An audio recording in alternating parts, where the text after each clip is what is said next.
Abrindo, né, o nosso querido painel aqui, queria apresentar, então, agora, mais formalmente, a Edmu. Sou fã, trabalhei com a Edmu em 2021 a 23, quando estava à frente do Yahoo.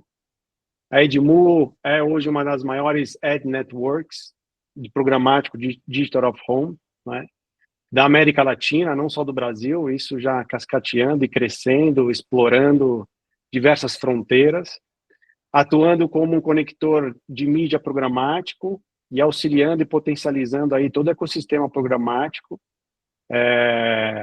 ajudando a garantir a excelência de entrega em termos, quando nós falamos em campanhas de compra e venda entre plataformas, ou seja, programaticamente, do programático Digital of Home. Então, Edu, apresentando, o palco é todo seu, né? Vai passar aí, passaremos por alguns temas e, ao final, microfone aberto para todo mundo fazer qualquer tipo de pergunta, tirar dúvida, fazer a famosa pergunta: o que é Ad Network? Aonde que se encaixa? O que eles fazem? Então, assim, vamos abusar e explorar ao máximo o Edu, uma mente brilhante aí que ajuda muito no desenvolvimento do nosso mercado. Manda bala, Edu. Pô, passou a bola sim, agora eu vou ter que dar o voleio, né?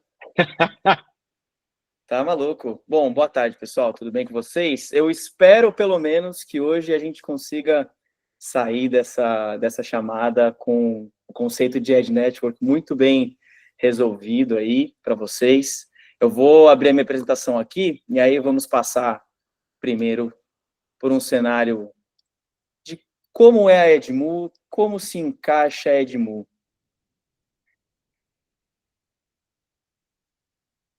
Opa, tá dando tela preta para vocês? Sim. Beleza, eu vou... Tava bonitinho antes, dava para ver ali. Isso, Acho que foi só quando compartilhou. Qualquer coisa vai tocando ali mesmo.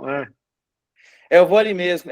Isso aqui já até descobri o que é. Fica a dica, inclusive, pessoal. Se vocês usam muito o Google Chrome, ele vai usar o cache de vocês até demais, a ponto de dar a tela preta quando abrir o modo apresentação. Fica aí Tem que fechar a janelinha, né, cara? A voz da experiência. Vamos lá. Não, mas é bom. Acho que aqui já estamos, já dá para ver bastante. Se tiver aparecendo um pouquinho ruim para vocês, pode me avisar que a gente vai se adaptando. Perfeito, beleza. Bom, seguinte, acho que logo de começo, esse primeiro slide, ele resume bem não só o pensamento da Edmu, mas também um pensamento de como se encaixa uma Ad Network, que é, se o seu veículo ele não precisa ser a prova do futuro, se defender do futuro, se ele já está incluso nele. A Edmu, ela surge muito com esse raciocínio, e acho que isso também diz muito sobre o que é ser uma Ad Network, que é, já logo de cara, sem querer dar spoiler, podemos revisitar no final, mas é o conceito de você ter um arcabouço tecnológico que conecta o teu parque de telas, o teu veículo, os seus displays, às ferramentas de entrega de mídia, as ferramentas de compra de mídia digital, compra de mídia programática. Se você tem esse conector, a ideia é que o seu veículo já esteja muito bem conectado a essas ferramentas e não tenha portas fechadas por conta de uma falta de integração, não estava conectado com uma conta que, de repente, estava na programática. O conceito de Ad Network, quando a gente fala em termos comerciais, ele é basicamente isso. E, no final do dia, ele já explica muito bem como que a Edmu pensa em ser. O que a gente é hoje, né?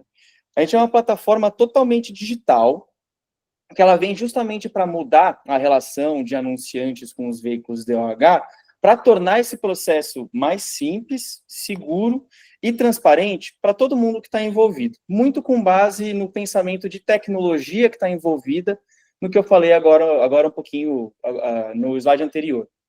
Hoje, a gente tem, a tecnologia é toda nossa, inclusive, ela é brasileira, produzida aqui, para cá, nascida aqui, e, inclusive, até seja um dos motivos que fez com que a gente tenha não só a dimensão, mas também o jeito que a gente pensa sobre as soluções que a gente desenvolve, preparadas para esse cenário que já é mais diverso do que a média do DOH mundo afora, né? O Brasil tem um parque de telas, digamos assim, que pode ser muito diverso. E se você não tem, digamos assim, uma edge network que te conecta, seja lá qual for a configuração do veículo, a essas portas que podem ser abertas, pode ser um entrave. Esse o cerne da questão que a Edmu e a Edge Networks buscam resolver. O que a Edmu tem para além da Edge Network? Né? Afinal de contas, a gente fala de tecnologias correlatas. A Edmu surge, na verdade, como um CMS, ainda sob outro nome, como Broadleads, né? E vai evoluindo, percebendo os gaps do mercado, percebendo que tinha tecnologia o suficiente para conectar e satisfazer a demanda de DOH que surgiria no Brasil no formato de mídia programática em DOH. Hoje, a Edmu, se você está conectado com ela, você já pode, obviamente, estar conectado à mídia programática e também ao marketplace. Quando a gente fala marketplace, é a nossa ferramenta de compra, digamos assim, que é um pouquinho diferente. Ali a gente fala de uma tecnologia só envolvida na cadeia de entrega de mídia. É a Edmu entregando no veículo. Quando a gente fala de uma Edge Network para programática, significa que a gente está conectando vocês às SSPs. SSPs que são as ferramentas de venda de mídia programática. E, obviamente, a gente fala de uma seara de carteiras um pouquinho diferente. É o pessoal que está comprando mídia programática através de DSP, que vai, obviamente, sair da DSP e entrar na SSP, conectada com o seu veículo através da Edge Network, que é onde a Edmu está. Acho que já deu para passar sobre a Edmu, assim, um pouquinho mais de detalhe, afinal de contas, já falei bastante coisa que está nos slides aqui, mas só recapitulando. Edmu Signage, interessante, já está conectado com a mídia programática nativamente e com o Marketplace. Isso habilitando a tela para monetização, inserindo as informações, você já conecta nas carteiras digitais, digamos assim. Elas podem acessar você, afinal de contas, estão conectadas no ecossistema programático. O Marketplace é a ferramenta de compra da Edmu, já que eu falei agora há pouquinho. É uma ferramenta intuitiva, uma ferramenta muito bacana, um mapinha mais fácil de usar, digamos assim, que todo mundo que está conectado na Edmu também pode usar, não só para coletar a demanda que vem através de Edmu, mas também para coletar a demanda que tenha de si. De repente, utilizando toda aquela interface de compra da Edmu para conceber uma experiência do próprio publisher. Isso aqui é um exemplo que a gente tinha no ar com o Media Banco 24 horas, é basicamente customizar a ferramenta de compra da Edmu para sua marca, para suas cores, e tendo até algumas adaptações de UX e UI que sejam interessantes para o veículo. Tudo isso, obviamente, não seria possível se a Edmu não tivesse essa tecnologia chamada Edge Network, que conecta e adapta a entrega de mídia do publisher para as carteiras digitais, para todo esse conceito de compra de mídia digital. Aqui, só chovendo um pouquinho no molhado, quando a gente chama de Edmu Gateway, aí a gente está falando da Edge Network by Design, digamos assim. Isso aqui, quando a gente pesquisar a Edge Network, pesquisar não, perguntar para o Gemini, por exemplo, a resposta que ele vai entregar é muito provavelmente mais próxima disso aqui, que a gente está falando do ecossistema programático, uma ferramenta que integra, que conecta as telas ao ecossistema programático. Basicamente é isso. Óbvio, isso acarreta em algumas mudanças em como você pensa, de repente, o seu preço, em como você pensa o empacotamento da sua rede de telas, mas a gente vai entrar isso um pouquinho mais a fundo nos próximos slides. Aqui está um esquema que materializa um pouquinho melhor como isso tudo funciona. Hoje, a gente tem, se fixando no fluxo de entrega de mídia programática, a gente tem o que acontece na parte superior do fluxograma, ali na parte esquerda. Os anunciantes acessam grandes agências, que por sua vez utilizam DSPs, que por sua vez se conectam a SSPs, e aí sim vão se integrar através do nosso Ad Network, vão se conectar através do nosso Ad Network com as telas de vocês. Acho que aqui fica um pouquinho mais materializado todo esse conceito que eu passei para vocês até agora. Óbvio, se surgir alguma questão, podem me interromper, estou aqui para isso, para que a gente volte para casa sem dúvidas do que é Ad Network, de como ela funciona, por aí vai. Não, tá super bem. Assim, acho que até um ponto bom para trazer, né? A gente já está acho que o terceiro capítulo aí de todo o nosso trabalho em trazer as informações para os associados e compartilhar isso. A primeira, nós tivemos uma navegação de DSP, depois SSP, agora abrindo aqui para Ad Networks e já estamos trabalhando também para um olhar mais de CMS, mais aí para Q3, Q4. Então, só para te compartilhar a importância, de fato, assim, de enaltecer esse tema de Ad Network, porque, bem ou mal, acaba não sendo tão aprofundado nas discussões no dia a dia, e essa presença de vocês, assim, é super relevante entre essa interface, né, dos publicadores, CMS, ou reprodutores, e essa integração com a SSP. E aí, toda essa parte aí de CMS, nós aprofundaremos aí mais para frente, aí, abrindo o papo também aí para outros participantes, que também é super fundamental dentro desse ecossistema. Boa, perfeito. Não, exatamente, é isso aí. A integração, o ter um CMS muito bem integrado, muito bem conectado, é um ponto essencial quando a gente está falando de, obviamente, destravar, né? Quando a gente quer conectar a tela programática para a gente destravar novos meios de novas carteiras, novas campanhas, novos clientes, e é óbvio, quando a gente está falando de uma cadeia de entrega que envolve várias ferramentas, aqui é como se a gente estivesse falando de todas as engrenagens envolvidas na entrega de mídia programática. É óbvio, o CMS é essencial, e um CMS com uma integração muito boa é essencial para que a gente não descubra problemas, de repente, às vezes na pior hora, que é quando a gente vai rodar alguma coisa, por aí vai.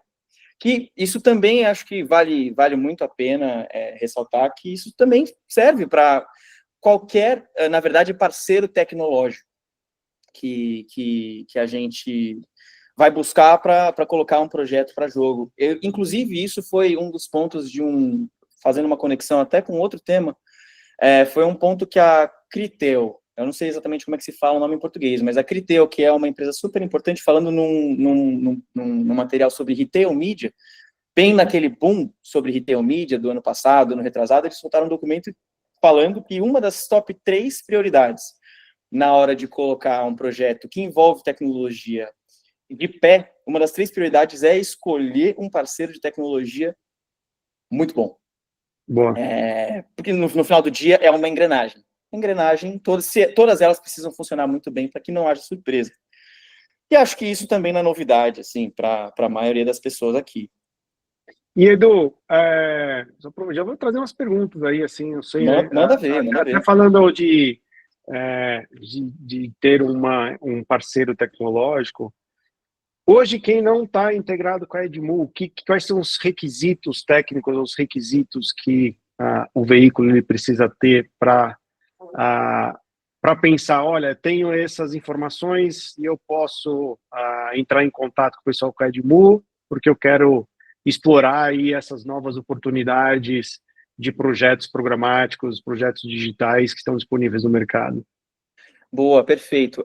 Bom, obviamente, um CMS que consiga se integrar com a gente, e já adianto que é raro que a gente tenha casos que não consigam se integrar, se comunicar com sucesso com a gente. A gente testou inúmeros CMS, softwares de gestão de conteúdo, para Brasil afora, para se conectar com a gente, e inclusive temos uma equipe que se certifica de que tudo esteja acontecendo muito bem antes que a conexão aconteça, antes que o cadastro do inventário, digamos assim, aconteça na nossa plataforma.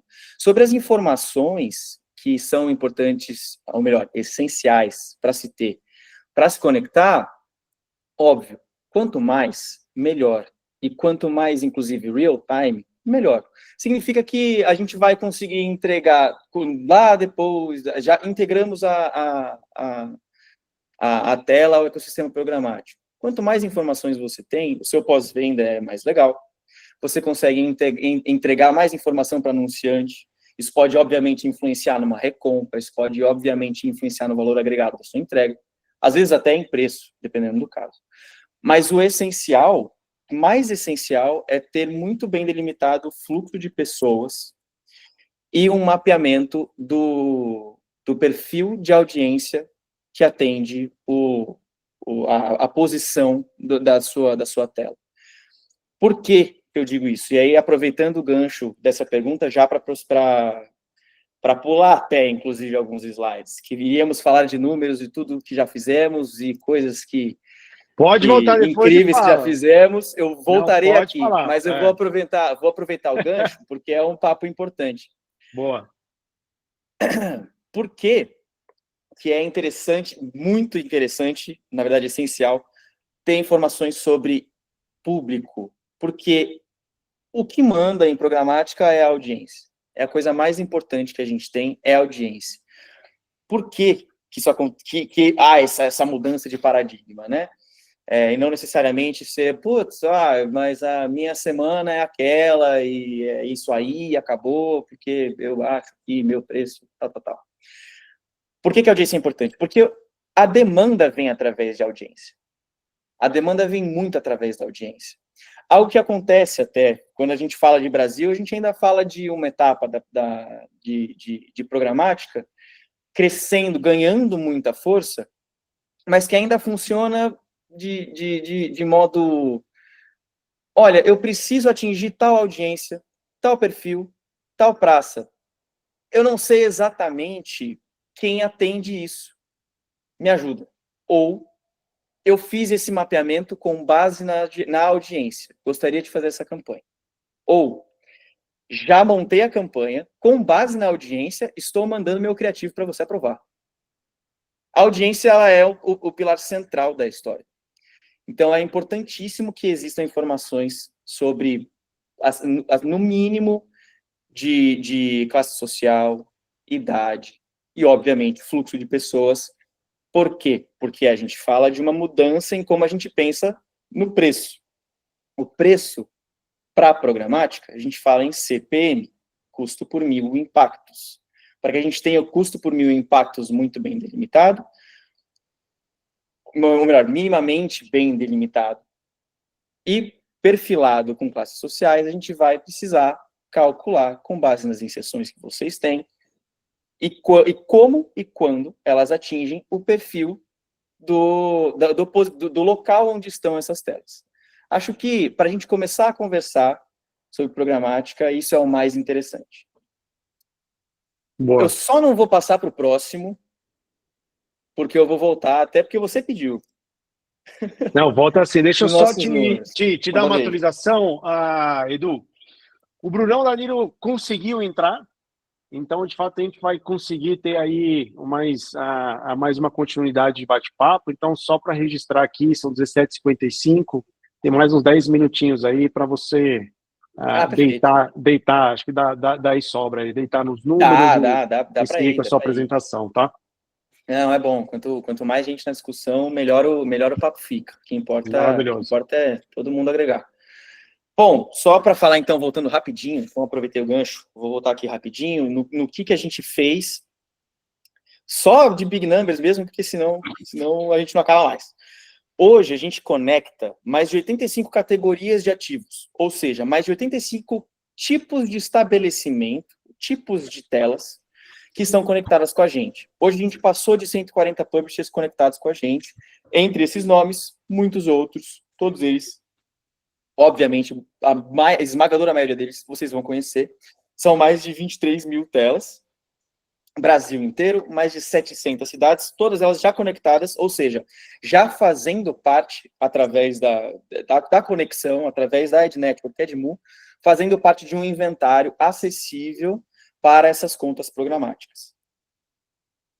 E Foram mais de 250 anunciantes atendidos. Entre todos esses logos já muito bem conhecidos, existem carteiras de todos os tamanhos, mais de 1.000 campanhas, 7 segmentos de empresas e 21 agências atendidas.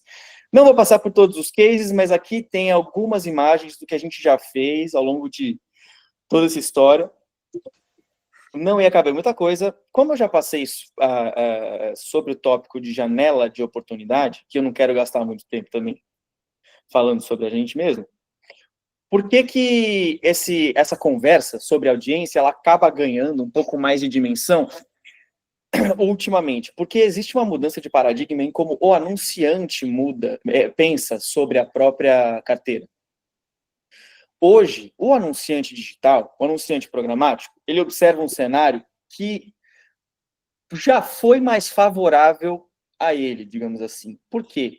O trabalho, abre aspas, mental, o trabalho de aprendizado até de machine learning, para que ele conseguisse chegar numa boa performance de mídia digital, 1 para 1, dispositivo pessoal, né, celular, computador, etc., ele era mais fácil. Agora, a gente observa um cenário em que muitas marcas atingem um platô, elas atingem uma curva de saturação de mídia, e ela está diretamente relacionada à forma de entrega mesmo, a saturação de atenção nos dispositivos pessoais. Dá só uma olhada nesse dado aqui da direita, do Kantar Media Reactions 2024. A atenção caiu em redes sociais, por exemplo, ela caiu de 43% para 31%. Isso, obviamente, afeta quem investe nesses meios. A imagem da esquerda, por sua vez, é de um dos principais podcasts de publicidade, inclusive o Les Binet e a Sarah Carter são dos 2 maiores cabeças de marketing no momento, e eles falam para não esquecer o poder do out of home. Ou seja, a letra está dada, o pessoal está olhando para outros meios. Essas carteiras estão precisando do DOH. E se elas estão precisando do DOH, elas precisam acessar esse inventário através das ferramentas que eles já utilizam. Essa é a questão. Ou seja, se o anunciante está mudando do jeito que ele pensa, e essa mudança de pensamento favorece o DOH, não estar conectado é simplesmente fechar uma porta, porque sim. E esse é o momento, principalmente do mês de 2024 para agora, foi o recorte de tempo em que esse papo engrossou, em que as coisas aconteceram e tem acontecido com mais densidade para esse caminho. Esse slide, na verdade, já falei um pouquinho, a consolidação dos meios em um só lugar, é basicamente o que materializa tudo que eu falei no slide anterior. E aí, como fazer essa conexão vingar, de fato? No final do dia, é vender mais. Porque a venda que era antes focada em inserção, circuito, como eu falei, é o circuito da semana, o mês, etc., ela passa a ser mais orientada por audiência e impacto, principalmente por conta dessas mudanças de paradigma que o CMO está tendo, para que ele possa liberar a verba com o CTO. Que o CTO está de olho na performance que ele tem, nas ferramentas que ele tem de entrega de mídia digital. Que se ele muda essa cadeia de entrega inteira, se ele inventa de mudar a forma como ele compra mídia, ele vai comprar uma briga interna muito maior. Por isso que essa mudança de paradigma acaba sendo positiva. Opa, travei para vocês? Não, tudo certo.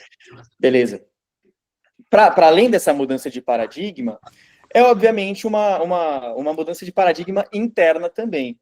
Reestruturar as dinâmicas comerciais, para, obviamente, lidar com as formas diferentes que essa mídia é entregue, ajustes no modelo de proposta, principalmente porque, pelo ponto que eu falei anteriormente, de modelar para custo por 1.000 impactos, no caso do Digital Out of Home, a padronização e desenvolvimento de métricas, que é algo que eu já falei um pouquinho quando o Alan fez a pergunta, e reposicionamento de marca e comunicação. Aqui não necessariamente reposicionamento de marca e comunicação, mas é o que a gente sente muito, que às vezes o veículo já conhece agências que compram programática, às vezes o veículo já conhece contas mesmo, anunciantes que compram programática, mas às vezes ele não fica sabendo. Nós, da Edmu, até temos uma iniciativa interna de sempre comunicar todo mundo que entra. Todo mundo que entra vai ser comunicado, e aí os grandes anunciantes vão saber, grandes e médios anunciantes vão saber,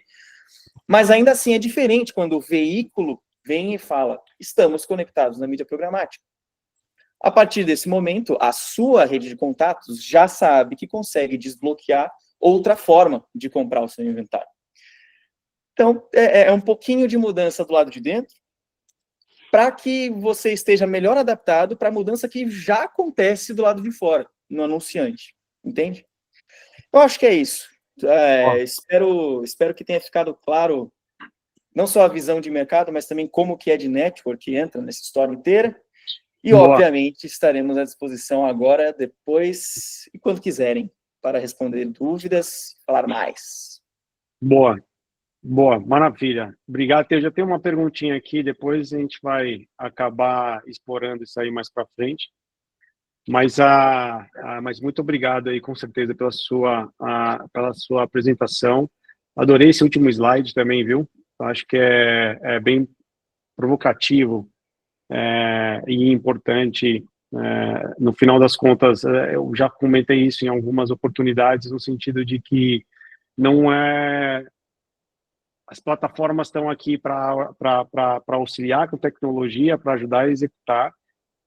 O publisher ele permanece com seu protagonismo frente ao mercado, então, de fato, ele tem que ser um dos pioneiros em levar essa informação para o mercado, dizendo que eles estão aptos e prontos para o seu inventário todo digitalizado, metrificado e disponível para ser vendido, atribuído isso do outro lado da plataforma. Boa! Bora, Brunão! Opa! Tudo bem, pessoal? Boa noite. Maravilha. Estava apresentando aqui o Bruno Pompeu, também à frente aí da Niro, também uma Edge Network de Programmatic Digital of Home, né, que conecta as plataformas, as telas do DOH, automatiza processo, faz acontecer a conexão com as SSPs. Então, queria dar espaço aí para você.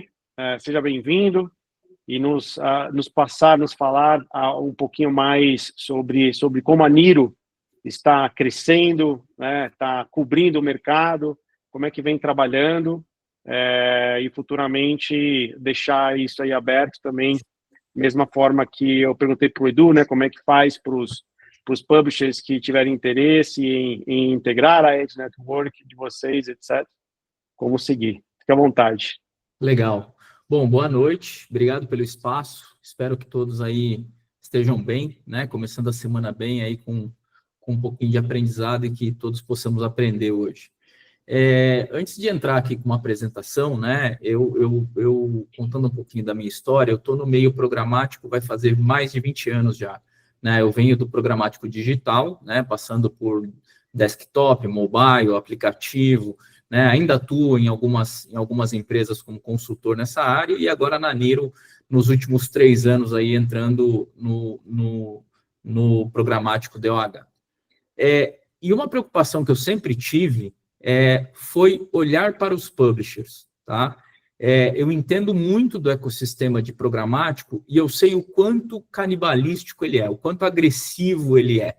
Né? E quando a gente começa a entrar, ele chega a ser até um pouquinho assustador, né? Porque existe o medo de perder clientes de venda direta, existe a sobreposição de mercado comercial, né? Onde a programática ele vai atuando no mesmo mercado que as trading desks, né? Que as mesas de compra, e aonde que se encaixa a tecnologia nisso. Falando um pouquinho da Niro, tá? E a Niro, ela não especificamente se coloca como uma Edge Network, né? A gente, por definição, a gente se coloca aí no mercado muito mais como um header bidding, né? Com a nossa capacidade aí de integrar e disponibilizar inventário simultâneo para as DSPs ou as fontes de demanda, né, DSP, SSP, e, ao mesmo tempo, colocar o inventário disponível. Só que aonde que está a grande discussão no nosso entendimento do mercado, né, olhando aí empresas como a própria Edmu, e os concorrentes, né, as plataformas que a gente chama do mercado, O pitch de programático, ele é extremamente agressivo, né? Eu olhando do lado, eu já fui agência, eu já fui veículo, já fui anunciante, né? Eu passei por todas as cadeiras aí do mercado. Quando a gente olha do lado da agência, ele tem um pitch muito, muito agressivo e muito bom, que é a centralização de compra, né? Onde eu posso, ao invés de falar com 300 publishers, eu falo com 50. Né, isso para o mídia, isso para a centralização é muito bom, que é um movimento que o Google fez.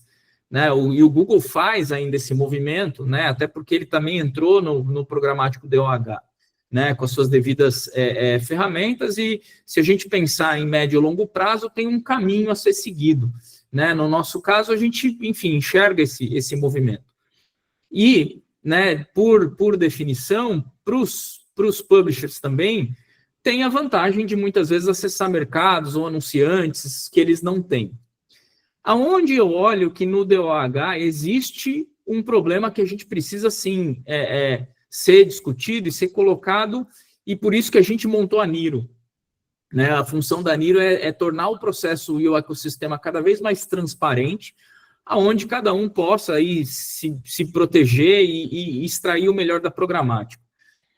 A programática ela vem no sentido de ocupação da taxa ociosa, né? Isso é onde nasceu a programática lá em 2003, meados de 2003, onde começou como Ad Network, e aí você tinha a arbitragem aí dos dois lados, buy side e selling side, onde teve um problema, e aí eles se separaram, começando a dar início aí ao real-time bidding, né? Que é o leilão em tempo real, que na programática DOH ele ainda basicamente não existe, né?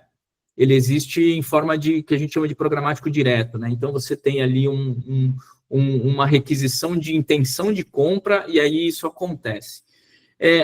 E aí, do lado das DSPs, e eu entendo muito bem essa discussão, tem tido um movimento de que, né, na conversa com o publisher, existe, olha, eu vou ocupar a sua taxa ociosa, né, por ou CPM, como o colega comentou, um custo por 1.000 impactos, ou até um custo de inserção aí calculado, mas, por outro lado, a gente está tentando discutir e colocar na mesa audiência, pessoas, né?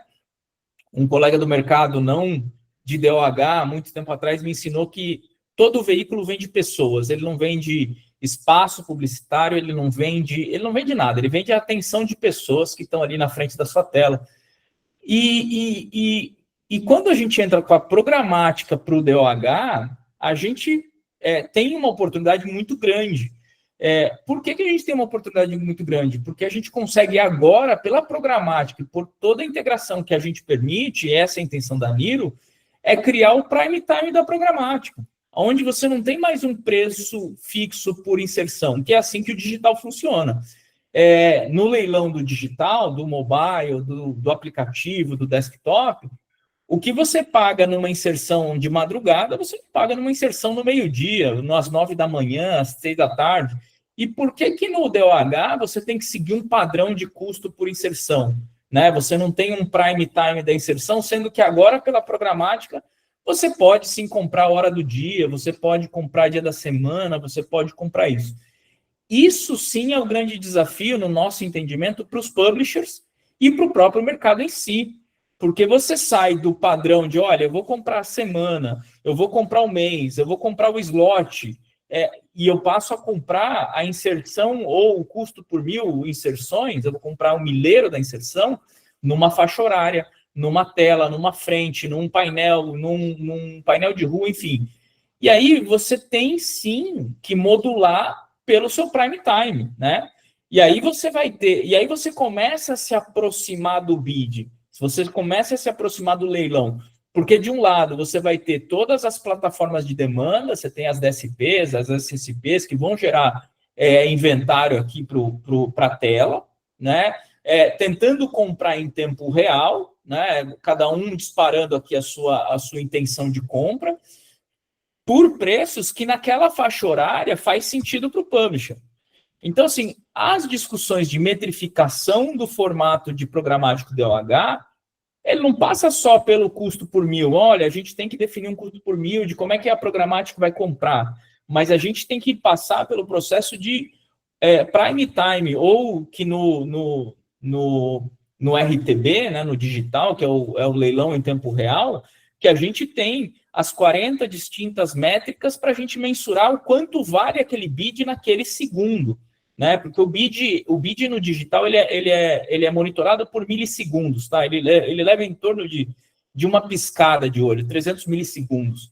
E aí, como é que a gente avalia no DOH se hoje a gente está olhando o DOH, a entrega do programático pelo mesmo preço 24 horas, a diferenciação de parcerias, né, onde a gente tem todas as métricas de qualificação, e a gente está falando do cross-device, né, do cruzamento de devices através de dados, né, como é que eu pego o usuário que é classe AB na mesma tela do mobile, com a mesma tela do DOH, aonde eu preciso ter uma plataforma de cross-dados, né, que você tem as DMPs aí que estão definindo, estruturando a estruturação qualificada de dados cross-plataformas, e aí você precisa trazer isso para dentro das plataformas, isso é uma missão da Niro também, a gente está em várias frentes, em várias discussões para ter isso dentro da plataforma, para a gente poder mandar esse sinal para as DSPs, aí como o colega da Edmu, Outcom, Bot, enfim, todos os players que hoje estão no mercado, e fora os outros que não estão aqui.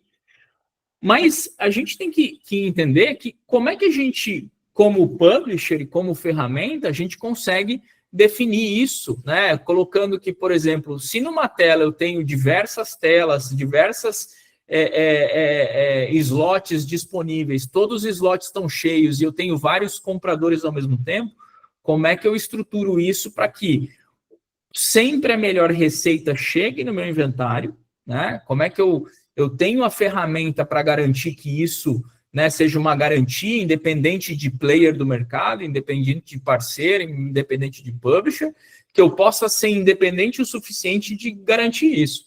Então, no nosso ponto de vista, e aí eu falo como Niro, e eu atuo nessa área sempre querendo ser o mais independente possível, o mais transparente possível, e eu sempre olhei o publisher por ter, né, as minhas últimas 5 passagens aí em corporações foi como publisher, olhando como que eu posso olhar o publisher defendendo sempre a melhor receita, objetivando sempre a melhor receita. Claro que o mercado está muito no começo, né, o mercado de programático DOH está muito no início.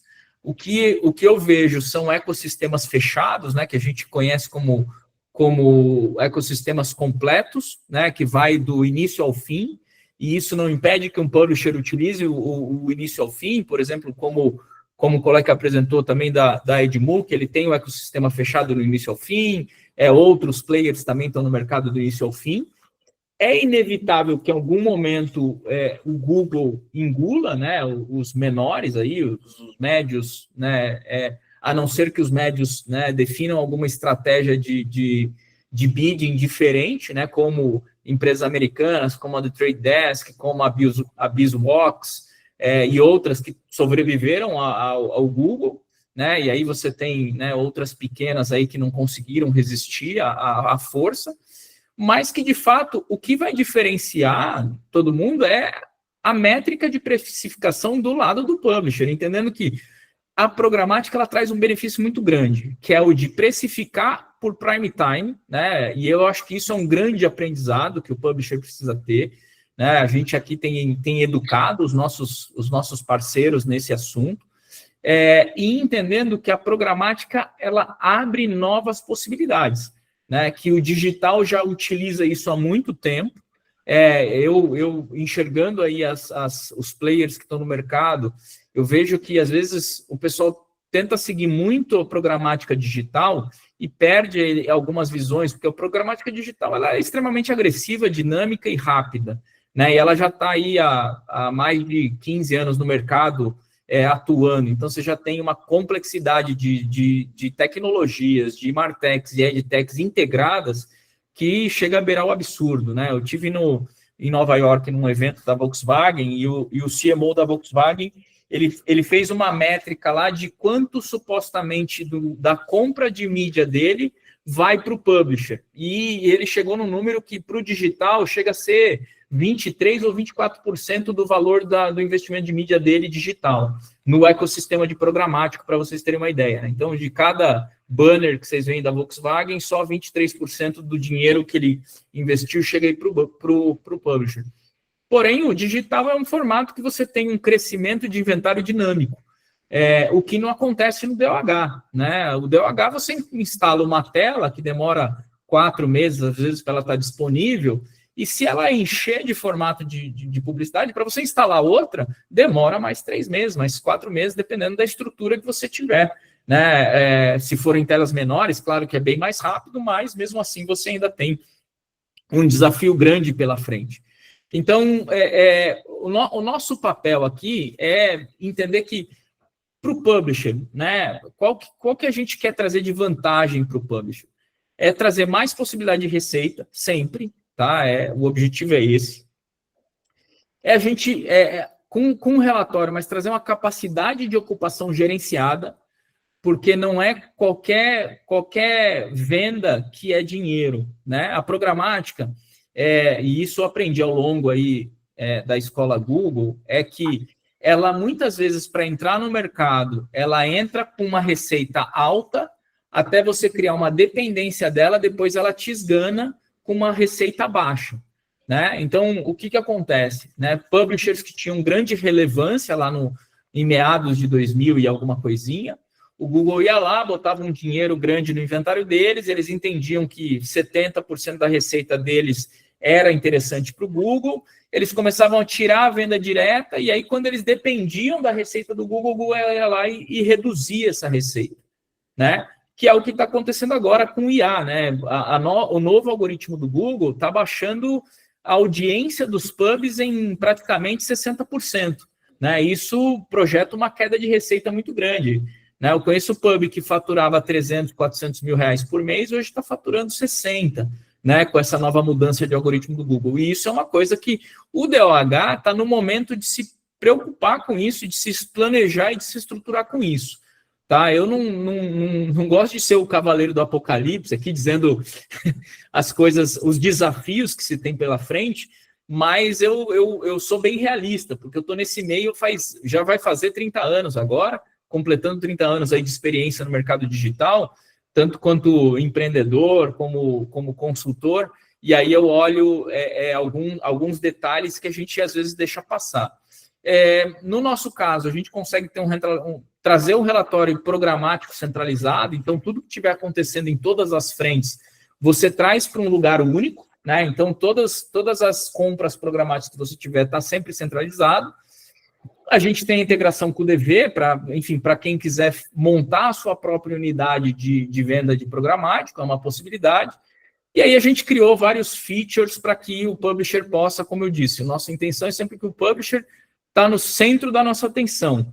Né? Os detalhamentos de como ele vai operar, como ele vai definir as suas estratégias comerciais, a sua própria precificação para atuar com as DSPs, com os SSPs e tudo mais, é uma definição dele que a gente muitas vezes atua como consultor, né? A gente tem aqui um papel de consultor, mas né, claro que cada publisher vai entender o seu propósito. Mas, de fato, a gente tem por objetivo contribuir para eles. E do lado das DSPs, eu acho que a gente traz né, uma função importante que é multiplicar o acesso da DSP ao inventário do pub. Né? Então, por exemplo, quando a gente vai para uma integração direta, muitas vezes né, a DSP ela fica refém de um único slot, ou de 2 slots, ou de 3, dependendo da negociação. Você não tem 2 DSPs no mesmo slot. Né? Então, no nosso caso, a gente montou uma tecnologia para a gente poder fazer isso. Hoje, quem é usuário da Niro, ela tem 5 DSPs no mesmo slot. Né? E aí a DSP compra conforme a ociosidade do slot. Então, o nosso papel nunca foi e nunca vai ser concorrer com as fontes de demanda, como DSP, SSP, a gente sempre se coloca como uma plataforma independente, que ela faz parte e complementa o ecossistema de programático.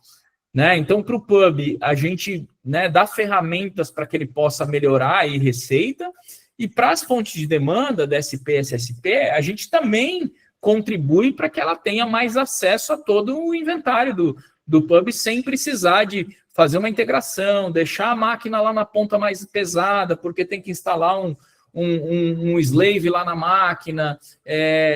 A gente quer sempre que o ecossistema ele flua. Quanto mais ele flui, todas as pontas geram receita e traz uma maturidade do ecossistema. E hoje, né, onde a gente, né, entende aí, falando um pouquinho da minha experiência, o desafio hoje do publisher, ele está muito mais em como ele vai precificar o seu prime time, como ele vai criar formatos de inovação para a programática, né? Então, eu falo, às vezes a gente conversa aqui, e eu falo para o pessoal, no digital você tem os formatos de blast, né? É muito comum você ver num pub digital, aplicativo, site, que são os blasts. O que são os blasts? O cara ocupa 100% do inventário dele em 4 horas do dia, né? Isso custa X dinheiro, porque eu estou falando de uma ocupação de 100%. A programática do DOH está trazendo isso. E o DOH não está pensando em novas formas de entregar o seu inventário, né? Ele está pensando em, olha, como é que eu vou gerar uma receita em cima de um inventário ocioso, pegando o mínimo que eu aceito receber pelo CPM e fazendo conta de CPM. Cara, o racional está equivocado, né? Eu acho que o programático ele é extremamente agressivo. Pode falar aí, Alan. Não, é só para pontuar a questão de tempo mesmo, Bruno, a gente ir caindo, porque às vezes pode ter umas perguntinhas, então já está chegando no finalzinho, então é só mesmo para te avisar quanto a esse tema, tá? Ah, fechou. Eu peço desculpas, como eu não estava no começo aí, eu acho que eu perdi as instruções. Tá super tranquilo. Vamos lá, tem mais uns 2 minutinhos aí, tá tudo bem. Não, fechou. Hoje a gente tem mais de 25 publishers aí atuando no mercado nacional, tá? São mais de, acho que 2.700 telas. A gente tem 3 modelos de negócio, que isso você pode contratar pelo site, falar com a gente. E aqui tem meus contatos, quem quiser, né? Eu acho que o caminho, a gente sempre atuou ali, as pessoas que estão aí que me conhecem, a gente sempre foi muito parceiro, a gente sempre muito transparente. A gente quer mesmo que as pessoas entendam mais desse ecossistema, eu acho que quanto mais a gente pode contribuir para isso, e a gente fica sempre muito à disposição, viu? Eu agradeço aí de novo o espaço, o tempo, e qualquer dúvida, estou por aqui. Boa. Maravilha, cara. Obrigado pela apresentação aí, bem interessante entender um pouco mais do modelo de vocês. E aí, só uma perguntinha que eu acho bem interessante, sim, compartilhar entre você e o Edu, assim, cara, o que vocês hoje, eu acho que vocês já passaram, né, com a apresentação de vocês, mas o que vocês, assim, num 30 segundos, o que vocês enxergam hoje como gargalo de uma evolução programática? Ou uma aceleração da mesma? Cara, o mercado precisa...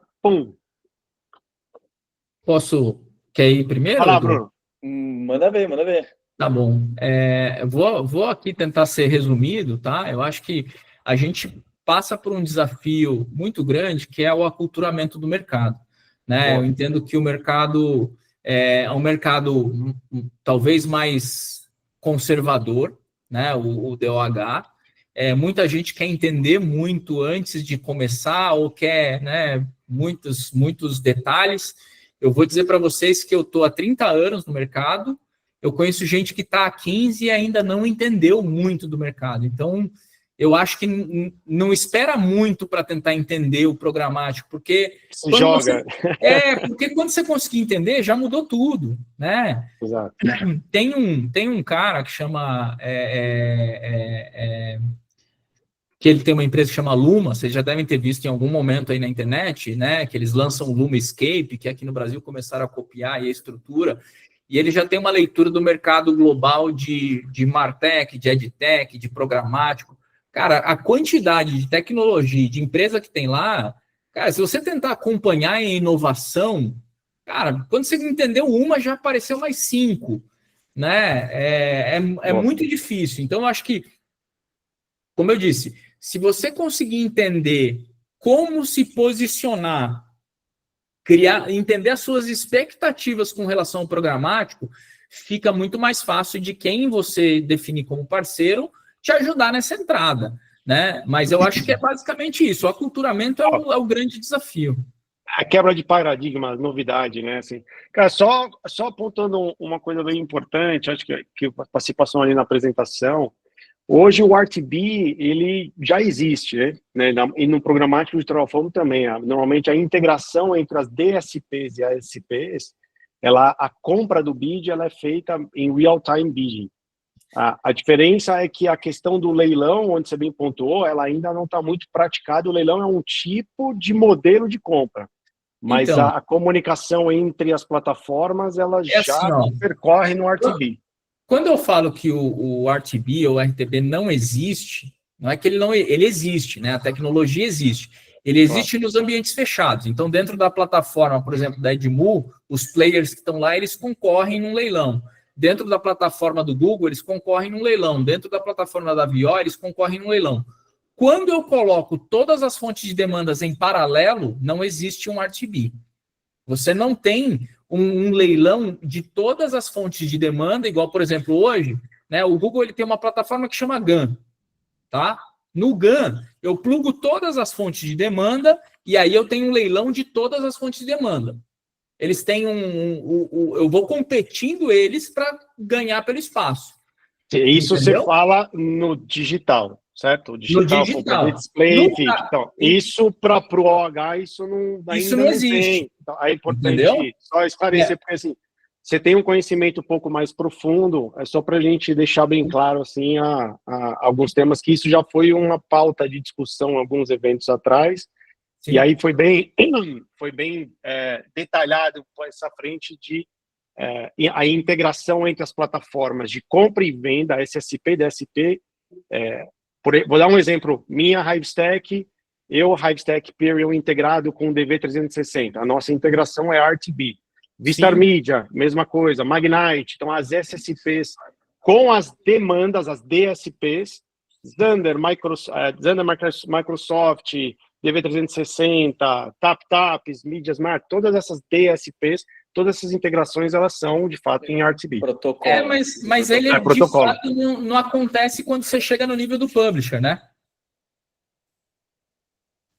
Todas a compra de programático DOH, você... Quer dizer, estou falando dos independentes, né? Não dos das grandes redes. Mas dos independentes, você chega através de PD só. Você não tem o leilão em tempo real pelo inventário dele, igual você tem no digital.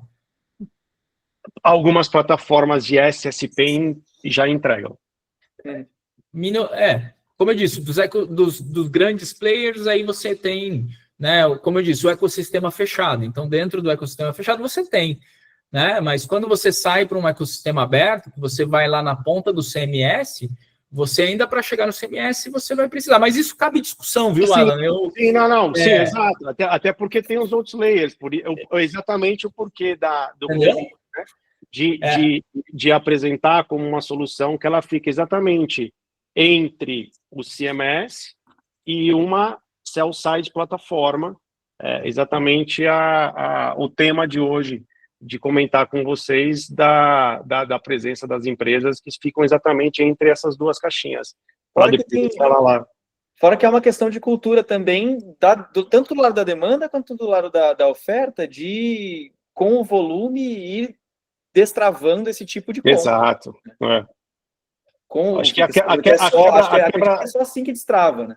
A quebra do paradigma, acho que ela é 100% na mesa, né? Assim, como o maior gargalo que se tem aí no mercado. Acho que, na verdade, de fato, você vê, são diversos temas. Eu acho que é por isso que também vem até agradecer até a Andréia aí e o Felipe Viante na condução, na direção aí da BOH, em trazer esses temas para serem discutidos, que é super importante e aos poucos, de fato, trazendo esse conhecimento, compartilhando com todos os stakeholders que fazem parte do ecossistema. Na semana que vem, nós convidaremos alguns buyers, algumas agências. A gente ainda está só com a falta ali de alguma confirmação, que vai ser bem interessante também, para que eles possam compartilhar um pouco desse olhar de compra, né?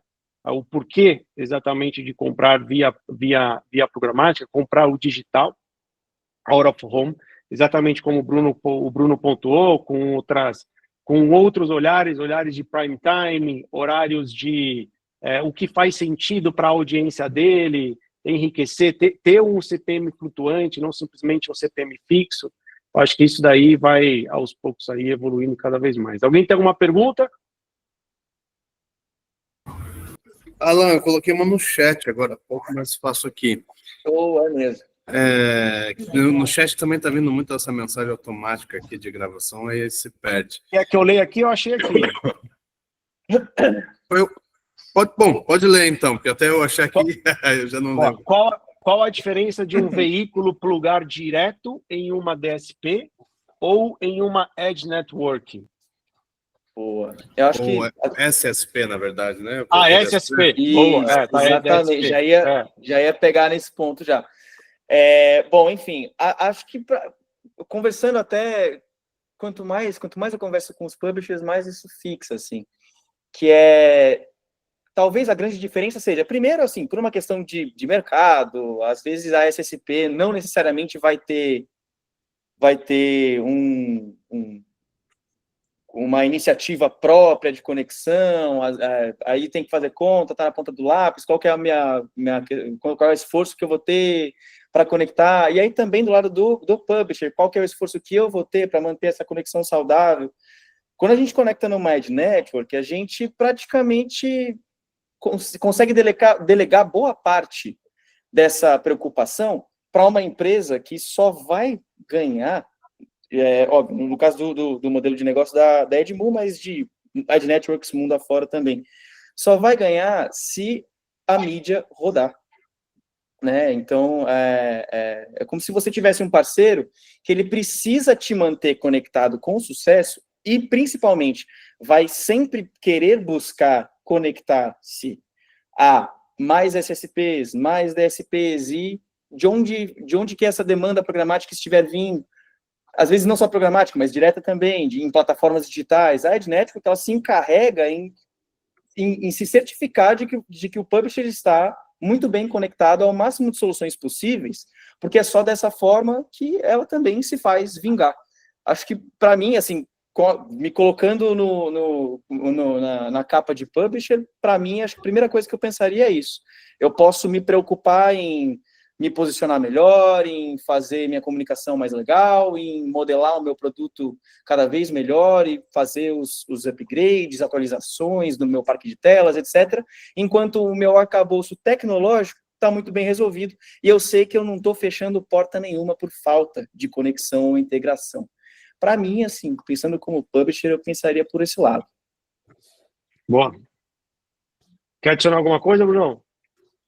Só um detalhe, né? Na verdade, a divisão aconteceu por causa de arbitrariedade, né? Antigamente você tinha o dono da SSP, era o mesmo dono da DSP, o que causa um monopólio, né? O único cara que ainda não se discute isso é o próprio Google, mas internamente ele fala que ele é independente, mas você teria ali o dono das duas partes, o dono de... Né, quando você olha o ecossistema, a SSP ela é relacionada aos pubs, a DSP é relacionada ao anunciante, né? Então você acaba tendo uma divisão aqui no meio que eles não podem, né, coexistir no mesmo processo. Quando você vai para esse lado de integração, hoje em dia são as questões tecnológicas, porque antigamente você precisava de uma SSP para entrar no ecossistema de programático, hoje você não precisa mais, né? Hoje a coisa está mais dinâmica, assim, então... Cara, a vantagem de você ir numa Edge Network é você ter mais força para chegar no mercado, que foi por isso que surgiu o conceito de Edge Network lá em 2003. Né? Enquanto você ia, por exemplo, eu sou um pub aqui de financeiro, eu estou indo para o mercado sozinho. Pô, se eu me aliar a 10 pubs financeiros, a minha audiência triplica, então eu vou para o mercado de uma outra forma. Né? E aí a gente cai de novo na questão de precificação, como é que o movimento do mercado entende como que você se precifica para realmente ter valor nesse, até dentro de uma Edge Network, né? O Google mesmo está começando um movimento ali do lado de digital, que ele está começando a agrupar pubs por categoria para ele ir no mercado e começar a aumentar a receita e o lastro de receita dele por categoria. Boa. Eu compartilho um pouco desse tema no sentido de, eu acho que essa questão mais para o digital, no olhar de networks, a composição de inventário, né? Então você integra-se a uma network para fazer uma composição daquele inventário. Eu sou uma das pessoas que acredita muito que em breve o PDOH vai evoluir para essa composição complementar à audiência e sim olhar a questão do ativo por si só. Então, ad networks especialistas, por exemplo, especializadas em retail media, especializados em aeroporto, especializados em inventários. E aí, talvez, chegar um pouco mais, ou não, né, a essa frente de compra um pouco mais clássica do modelo digital. Pô, maravilhoso. Bom, a gente já estourou bastante.